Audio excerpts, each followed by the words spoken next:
Remittance পাঠাতে প্রবাসীদের আর যেতে হবে না ব্যাংক বা এজেন্টের কাছে। প্রিয়জনের কাছে টাকা পাঠাতে পারবেন মোবাইল অ্যাপের মাধ্যমে। ব্র্যাক ব্যাংক ও বিকাশের সাথে চুক্তির মাধ্যমে আজ থেকে এই কার্যক্রম চালু করেছে লন্ডন ভিত্তিক মানি ট্রান্সফার কোম্পানি ওয়ার্ল্ড রেমিট। এর মাধ্যমে কম খরচ ও দ্রুত সময়ে টাকা পাঠাতে পারবেন প্রবাসীরা, কমবে হুন্ডি তৎপরতা। রেমিটেন্স গ্রহীতা হিসেবে বাংলাদেশ এখন বিশ্বে নবম অবস্থানে। বাংলাদেশ ব্যাংকের তথ্য অনুযায়ী 2017 সালে রেমিটেন্স এসেছে $1500 কোটি। রেমিটেন্স পাঠানোর ক্ষেত্রে গত কয়েক বছর ধরে বেড়েছে মোবাইল ব্যাংকিংয়ের মাধ্যমে হুন্ডি তৎপরতা।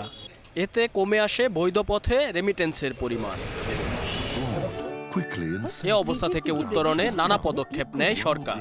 এরই ধারাবাহিকতায় বাংলাদেশে যাত্রা শুরু করছে বিশ্বের অন্যতম প্রধান digital money transfer company WorldRemit. BRAC bank ও বিকাশের সাথে যৌথ অংশীদারিত্বের মাধ্যমে বাংলাদেশে সেবা দিবে প্রতিষ্ঠানটি। Very interesting partnership today with BRAC Bank and Bcash. 50টিরও বেশি দেশ থেকে ওয়ার্ল্ড রেমিটের গ্রাহকরা মোবাইলের মাধ্যমে বাংলাদেশে রেমিটেন্স পাঠাতে পারবে। এর মাধ্যমে সারা দেশে ব্র্যাক ব্যাংকের 15 লাখ এবং বিকাশের 3 কোটি গ্রাহক সেবা নিতে পারবে। People can send now into 30 million Bcash accounts. এই কর্মকর্তা জানান, প্রাথমিকভাবে ব্র্যাক ব্যাংক এবং বিকাশের গ্রাহকরা এই সেবার আওতায় আসলেও পরে এর পরিধি আরও বাড়বে।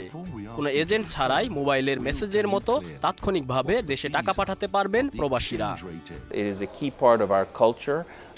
We have built the right. এটা অনেক বেশি নিরাপদ, সহজ, দ্রুত ও ব্যয় সাশ্রয়ী।